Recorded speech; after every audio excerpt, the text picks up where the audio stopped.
Welcome again class. कल की class में हमने एक छोटा सा न्यूमेरिकल देखा था जिसको शायद कई लोग समझ नहीं पाए थे क्योंकि आपको बेसिक्स क्लियर नहीं है।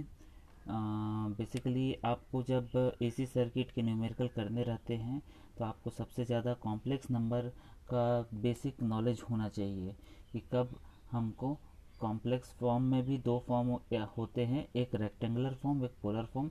तो कब आपको किस फॉर्म का ज़रूरत पड़े आपके कैलकुलेशन के लिए वो आज हम डिस्कस करेंगे। ठीक है, तो ये जो कल का न्यूमेरिकल था आपने किया था, इसमें यहाँ पे जो भी कॉम्प्लेक्स फॉर्म कॉम्प्लेक्स का जो भी मल्टीप्लिकेशन और डिवीजन हो रहा था, आपको जो भी समझ नहीं आया था आज वो क्लियर हो जाएगा। तो ध्यान दीजिए कि यहाँ देखिए कॉम्प्लेक्स फॉर्म जो होता है वो दो टाइप के होते हैं, मैंने बताया, एक रेक्टेंगुलर फॉर्म और एक पोलर फॉर्म। ठीक है, रेक्टेंगुलर फॉर्म ही मतलब उसी को डायरेक्ट कॉम्प्लेक्स फॉर्म भी बोल देते हैं।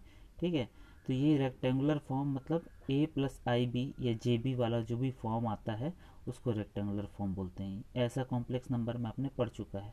ठीक है, और हमने पहले भी ये सब कैलकुलेशन में किया था कि r प्लस जे एक्स आता है हमारा सीरीज रिएक्टेंस, और सीरीज हो चाहे पैरेलल हो, सीरीज हो तब दोनों जुड़ते हैं रिएक्टेंस। प्लस कब होता है, एल के केस में माइनस होता है। तो ये मैंने डायरेक्ट आर और एक्स के ही केस में ले लिया है ताकि आपको ये ए और बी से कन्फ्यूजन ना हो। ठीक है, तो आर और एक्स ही अब हम लोग इसको, जैसे यहाँ पे ए की जगह आर है और बी की जगह एक्स ही है, तो इसी को हम लोग अब कंसिडर करेंगे। ठीक है, और इसको जेड ही कहेंगे। ये कॉम्प्लेक्स नंबर पूरे को जेड कह रहे हैं, जो कि जिसके दो पार्ट होते हैं, एक रियल पार्ट और एक इमेजिनरी पार्ट। रियल पार्ट ही कहलाता है रेजिस्टेंस, और इमेजिनरी पार्ट जो जे के साथ रहता है वो इमेजिनरी पार्ट होता है, वही पार्ट कहलाता है हमारा रिएक्टेंस, जिसको एक्स से डिनोट कर रहे हैं। ठीक है, तो डायरेक्ट हम लोग जे आर और एक्स में ही हम लोग लिखेंगे जेड को, जो कि इम्पिडेंस कहलाता है। अब यहाँ देखिए, और ये हुआ रेक्टेंगुलर फॉर्म। ठीक है, जो कि आर प्लस माइनस, या प्लस भी हो सकता है माइनस भी हो सकता है, जे एक्स के फॉर्म में होगा। अभी आप देख लो, इसका एक जनरल फॉर्म ये दिखाया है, आगे मैं न्यूमेरिकल दिखाऊंगा तो बहुत ईजी से समझ में आ जाएगा आपको। ठीक है, और उसी तरह एक पोलर फॉर्म होता है। पोलर फॉर्म जो कि हमने इस टाइप का एक पोलर फॉर्म देखा, ये एक पोलर फॉर्म है। ठीक है, ये रेक्टेंगुलर फॉर्म है, ये पोलर फॉर्म है। रेक्टेंगुलर से पोलर कैसे चेंज होता है वो आज हम सीखेंगे। ठीक है, तो ये पोलर फॉर्म है जिसमें एक आरएमएस वैल्यू होगा, और ये है ना, ये मॉड्यूलस ही आरएमएस वैल्यू यहाँ पे जेड के लिए मॉड्यूलस है। और अगर आप करेंट को, है ना, करेंट का रहता है अगर पोलर फॉर्म, तो यहाँ पे करंट या वोल्टेज का भी रहता है, तो ये आरएमएस वैल्यू रहता है करंट और वोल्टेज का। जेड का कोई आरएमएस वैल्यू नहीं होता, वहाँ मोड वैल्यू बोलते हैं इसको, है ना, मॉड्यूलस बोलते हैं या परिमाण बोलते हैं। ये हिंदी में परिमाण बोलते हैं। जेड का परिमाण क्या हुआ, अगर जेड ए और बी है, ए प्लस जे बी है, तो जेड का परिमाण क्या होगा, तो अंडर रूट ए स्क्वायर प्लस बी स्क्वायर होगा जेड का परिमाण। तो यही है मोड ऑफ जेड। तो इस फॉर्म में रहेगा उसका एक एंगल, और क्योंकि एंगल है तो इसीलिए पोलर फॉर्म बोलते हैं। पोलर फॉर्म ही मतलब एक जिसमें एंगल रहता है उसको पोलर फॉर्म बोलते हैं। ठीक है, अब यहाँ पे देखिए, जैसे कि z को ये एक कॉम्प्लेक्स फॉर्म बोलो चाहे पोलर रेक्टेंगुलर फॉर्म बोलो, देखो कंफ्यूज नहीं होना। कॉम्प्लेक्स फॉर्म को दो फॉर्म होते हैं, रेक्टेंगुलर और पोलर, और इसी रेक्टेंगुलर को सीधे सीधे कॉम्प्लेक्स फॉर्म बोल सकते हैं, है ना, क्योंकि यही सबसे बेसिक फॉर्म यही था। उसके बाद ये सब फॉर्म आने स्टार्ट हुए। एक और फॉर्म होता है जो अभी यूज़ नहीं, अगर यूज़ जब होगा तो आपको मैं बता दूंगा। अभी आप केवल इस पे कंसंट्रेट करो कि z equal to r plus j x वाला फॉर्म है, या z equal to r minus j x भी हो सकता है, प्लस भी हो सकता है माइनस भी हो सकता है। तो मैं दोनों करते एक साथ पैरेलल में करते हुए दिखाते चलता हूँ आपको। ठीक है, अभी यहाँ पे देखो, जैसे कि ये देखा हमने, ये कॉम्प्लेक्स फॉर्म है या रेक्टेंगुलर फॉर्म है ना, यहाँ प्लस ले लिया या माइनस ले लिया। अब इस फॉर्म में आर प्लस जे एक्स वाला फॉर्म है, इसको मेरे को पोलर फॉर्म में चेंज करना। क्यों करना है ये मैं बाद में बताता हूँ, पहले करना है ये जान लो, कैसे करते हैं ये जान लो, फिर मैं बताता हूँ क्यों करना है, किस लिए करना है। तो यहाँ पे मोड ऑफ जेड पहले आप निकालोगे, ठीक है, क्योंकि पोलर फॉर्म इस प्रकार होता है जिसमें मोड ऑफ जेड और थीटा होता है। तो मोड ऑफ जेड निकालने के लिए क्या करोगे, सीधे सीधे under root r square plus x square कर दोगे, है ना। चाहे यहाँ प्लस हो चाहे माइनस हो, दोनों में मोड ऑफ जेड वही होगा, r square plus x square ही होगा, है ना। और थीटा, थीटा देखो, थीटा भी सेम वैल्यू है, बस प्लस है तो यहाँ प्लस रहेगा, माइनस है तो यहाँ माइनस रहेगा। थीटा निकालने के लिए क्या करोगे, x by r, tan inverse x by r, जो जे वाला टर्म है उसके साथ वाला जो भी वैल्यू रहेगा उसको ऊपर, फिर नीचे में आर। तो tan inverse x by r, tan inverse x by r, theta equal to tan inverse x by r. यहाँ प्लस है तो यहाँ प्लस है, यहाँ माइनस है तो यहाँ माइनस है, थीटा में माइनस चला जाता है, ठीक है। अब इसको डायरेक्ट पोलर फॉर्म में लिखना है तो क्या आ जाएगा, मोड ऑफ जेड यहाँ लिख दोगे, जो ये वैल्यू आएगा उसके यहाँ लिख दोगे, है ना, और जो थीटा का वैल्यू आएगा यहाँ लिख दोगे। सेम यहाँ पे भी मोड ऑफ जेड जो निकाले वो यहाँ रहेगा और थीटा का वैल्यू के साथ माइनस रहेगा, क्योंकि यहाँ पे माइनस है बेसिकली, ठीक है। ये तो आप समझ गए होंगे मेरे ख्याल से। अब इसको न्यूमेरिकल के फॉर्म में देखोगे तो और इजी से आपको एकदम क्लियर कट हो जाएगा कि कैसे चेंज होता है। अब देखो यही चीज़, अब आर माइनस जे एक्स वाला फॉर्म में मैंने यहाँ पे इसका एक एग्जाम्पल लिया है, यहाँ पे प्लस वाला एक एग्जाम्पल लिया है जहाँ ये पॉजिटिव है, जे पॉजिटिव है, ये नेगेटिव। अच्छा इसको देख के बताओ, यहाँ पे आर माइनस जे एक्स है, इसका मतलब एक रेजिस्टेंस होगा और एक कैपेसिटेंस होगा, तब तो ये माइनस हो रहा है, दोनों जुड़ तो रहे हैं, मतलब जुड़ तो रहे हैं, लेकिन यहाँ माइनस जे एक्स आएगा, हाँ, और ये आर रहेगा, इसलिए आर माइनस जे एक्स वाले फॉर्म में ऐसे आ रहा है। इसी प्रकार ये इस प्रकार का जब भी रहेगा, इस प्रकार का जब भी रहेगा तो आपका इम्पिडेंस इस प्रकार से आप दिखाओगे, आर और ये इंडक्टेंस होगा, ठीक है। तो इंडक्टेंस होने के कारण क्या होगा, आर जे एक्स एल, ये सी कर लेते हैं, ठीक है। तो ये दोनों जुड़ गए तो आर प्लस जे एक्स वाले फॉर्म में आ गए। ये देख के आप बता सको कि इसमें आर का वैल्यू क्या है, एक्स का वैल्यू क्या है, डायरेक्ट आप देख के बता सकते हो, इसलिए मैं ये बता रहा हूँ, ठीक है। अब यहाँ पे देखो, सिंपल से देखो, z इक्वल टू 4 माइनस जे 3 है, ठीक है। अब इस फॉर्म से डायरेक्ट आपको पोलर फॉर्म में चेंज करना है, तो सबसे पहला काम क्या है, मोड निकालो, मोड ऑफ जेड निकालो। मोड ऑफ जेड क्या होता है, मैं पिछले क्वेश्चन में देखे, mod of z r square plus x square, जहाँ आर ये है एक्स ये है, उसी प्रकार यहाँ पे आ जाओ, mod of z equal to r square plus x square, तो 4 स्क्वायर प्लस 3 स्क्वायर कर लिया हमने, तो ये होता है 25, क्योंकि 16 और 9 25 होता है, 25 का अंडर रूट 5 होता है, ठीक है। तो मोड ऑफ जेड 5 आ गया हमारा।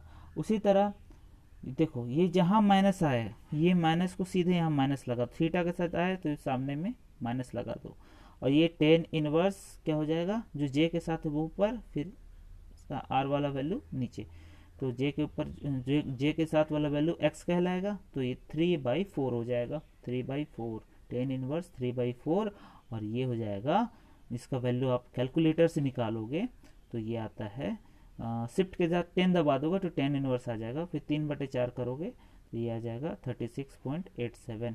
ये वाला वैल्यू हमेशा आप ये याद कर सकते हो, मैं बताऊंगा इसको आगे, एक ट्रिक है याद करने का, ठीक है।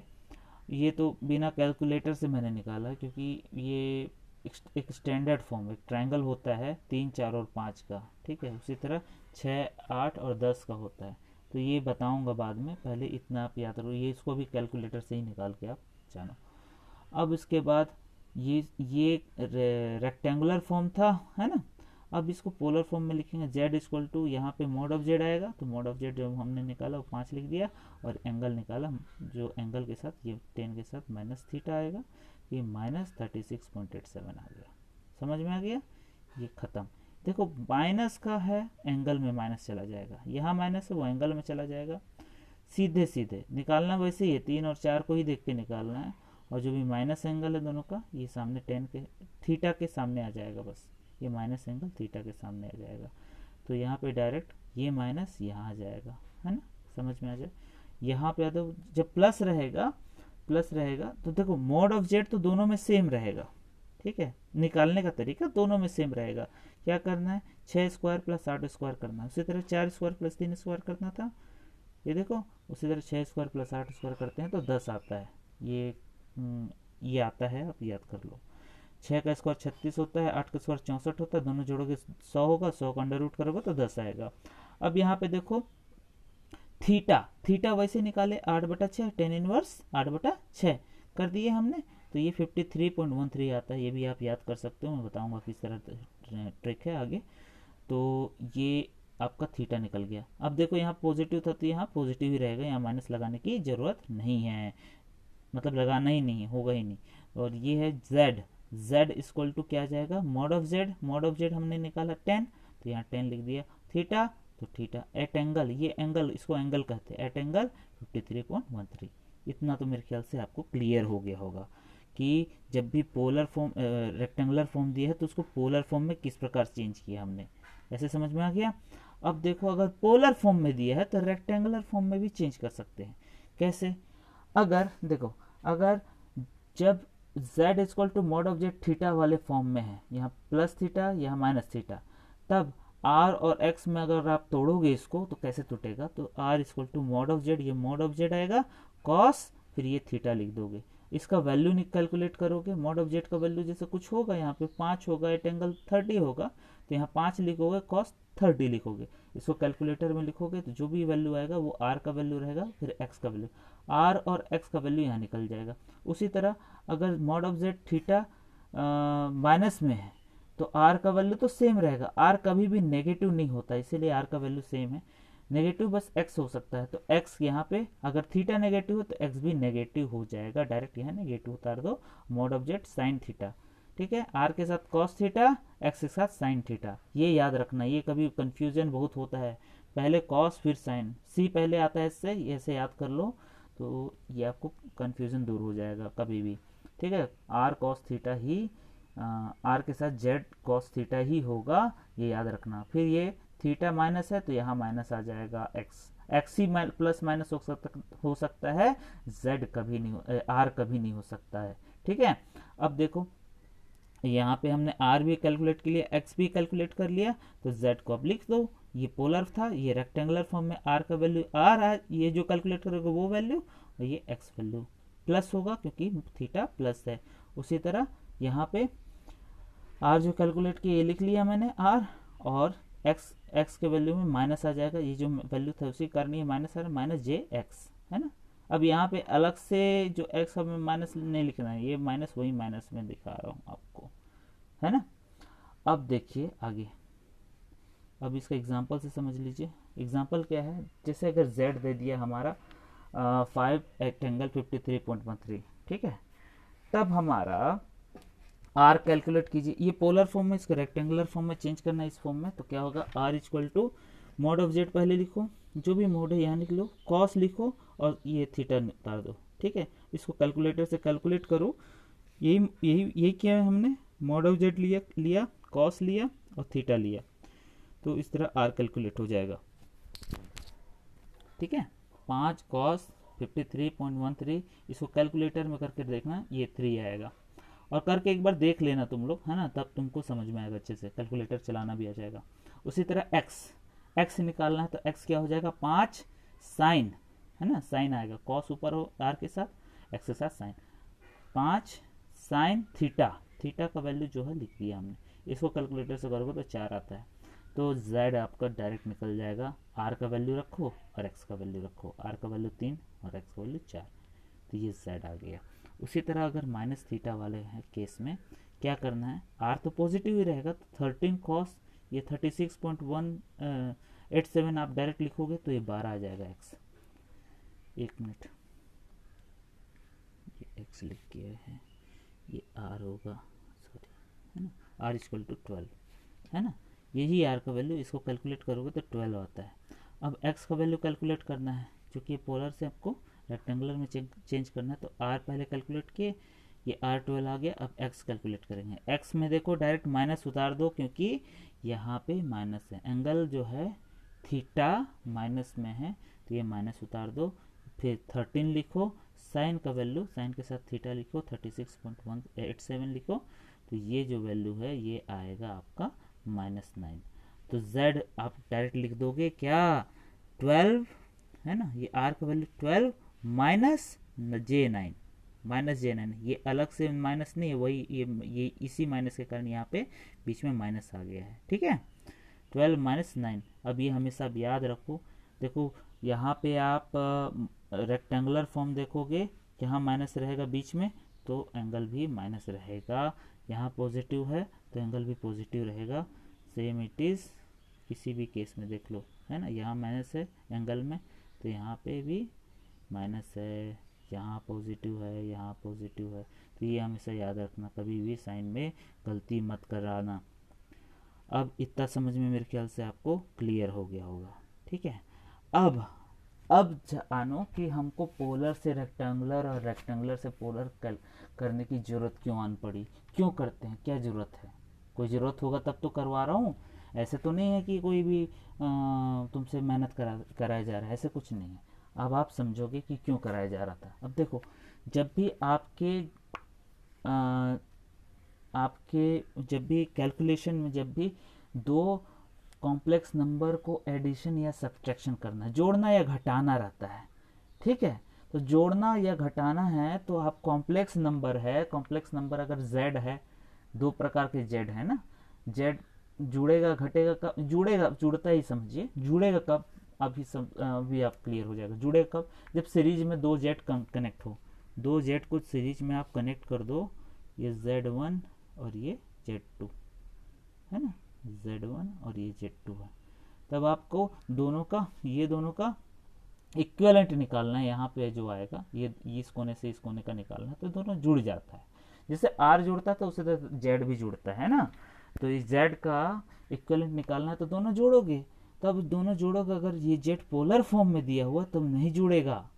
जोड़ने या घटाने के लिए, एडिशन और सब्ट्रैक्शन करने के लिए आपको हमेशा रेक्टेंगुलर फॉर्म में ही करना है, ठीक है, रेक्टेंगुलर फॉर्म में ही आप कर सकते हो, तो इस फॉर्म में ही करना। अगर नहीं दिया है z1 और z2 रेक्टेंगुलर फॉर्म में नहीं दिया है, इस टाइप का अगर दे दिया है तो इसको आपको रेक्टेंगुलर फॉर्म में चेंज ही करना है, ठीक है, पोलर फॉर्म से चेंज करना है, फिर जाके आपका एडिशन और सब्ट्रैक्शन होगा। और वो एडिशन और सब्ट्रैक्शन कैसे होगा, ये देखो, अगर z1 4 - j5 है और z2 6 + j9 है, ये दोनों रेक्टेंगुलर फॉर्म में है कि नहीं, है ना, तब इसका एडिशन और सब्ट्रैक्शन हो सकता है। और अगर आपको निकालना है z1 + z2, अगर ये दोनों को ऐड करना है किसी जगह पे, तब आपका वैल्यू क्या हो जाएगा, दोनों को लिख दो सीधा सीधा। अब देखो, r के साथ r जुड़ेगा, x के साथ x जुड़ेगा, अब ये पॉजिटिव नेगेटिव x में ही आएगा, r तो r सीधा सीधा जोड़ दो, क्योंकि r हमेशा पॉजिटिव रहेगा, तो 4 और 6 कितना हो जाएगा, 10, सीधे j वाले टर्म्स में आओ, देखो यहाँ -5 आएगा, +9 है, 9 में से 5 गया, +4 आ जाएगा, ठीक है, j के साथ +4। इतना तो मैथमेटिक्स एकदम सिंपल सा मैथमेटिक्स है, बहुत ज़्यादा कॉम्प्लेक्स नहीं है, इतना आपको समझ में आ गया होगा। अब ये z2 - z1 अगर कर रहे हैं तो r से r डायरेक्ट घटाते चलो, है ना, ये देखो यहाँ पे r कभी घटेगा नहीं, लेकिन कोई कॉम्प्लेक्स नंबर है, अगर कोई कॉम्प्लेक्स नंबर है, ये तभी पॉसिबल है जब आपका वोल्टेज हो, है ना, वोल्टेज हो या करंट हो, ये वहाँ के लिए, ये z1 - z2 कभी नहीं होता है ना, हमेशा एडिशन ही होता है, कभी सब्ट्रैक्शन नहीं होता, ठीक है। तो यहाँ z1 और z2 तो लिखा हुआ है, लेकिन मैं करके दिखा दिया हूँ कि कहीं कहीं आपको माइनस करना पड़े तो सिंपल वही करना है, r से r घटा, x से x घटा, तो 4 में से 6 में से 4 घटाओगे तो 2 आ जाएगा, और 9 में से 5 घटाओगे तो देखो यहाँ माइनस और यहाँ माइनस, दोनों प्लस हो जाएगा, देखो ध्यान दो, है ना, सेम, ये माइनस माइनस प्लस कर देगा इसको, तो 9 + 5 13 हो जाएगा, तो 2 + j 13 हो जाएगा। इतना समझ में आया ना, आया कि नहीं, आ गया ना, चलो आगे बढ़ते हैं। अब देखो, अब आपको समझ में आ गया कि एडिशन और सब्ट्रैक्शन करने के लिए आपको रेक्टेंगुलर फॉर्म चाहिए, तो पोलर फॉर्म क्यों चाहिए। अब देखो, पोलर फॉर्म आपको क्यों चाहिए वो बता रहा हूँ। मल्टीप्लिकेशन और डिवीजन जहाँ करना हो, मल्टीप्लिकेशन और डिवीजन मतलब गुणा भाग जब करना हो तो पोलर फॉर्म, ये याद करते जाओ। गुणा भाग के लिए पोलर फॉर्म, जोड़ घटाव के लिए रेक्टेंगुलर फॉर्म, है ना। प्लस माइनस वाला है, क्योंकि वहां भी प्लस माइनस था, है ना। आर के साथ एक्स का प्लस माइनस हो रहा है तो ये एडिशन सब्ट्रैक्शन में ही काम देगा। ये वाला जो है पोलर फॉर्म है, ये polar mode of Z rectangle theta, ये जो पोलर फॉर्म है ये कब काम देगा, जब आपको मल्टीप्लिकेशन और डिवीजन करना है। ठीक है, लास्ट वाला न्यूमेरिकल याद करो, जब पिछले क्लास में एक न्यूमेरिकल कराया था वहाँ पे हमको ज़रूरत पड़ा था कि हम क्या किए, मल्टीप्लिकेशन और डिवीजन किए। मतलब हम लोग डिवीजन ही किए थे। देखना चाहोगे? चलो दिखा दें आपको। बोलोगे सर कैसे बोल सकते हैं बिना दिखाए?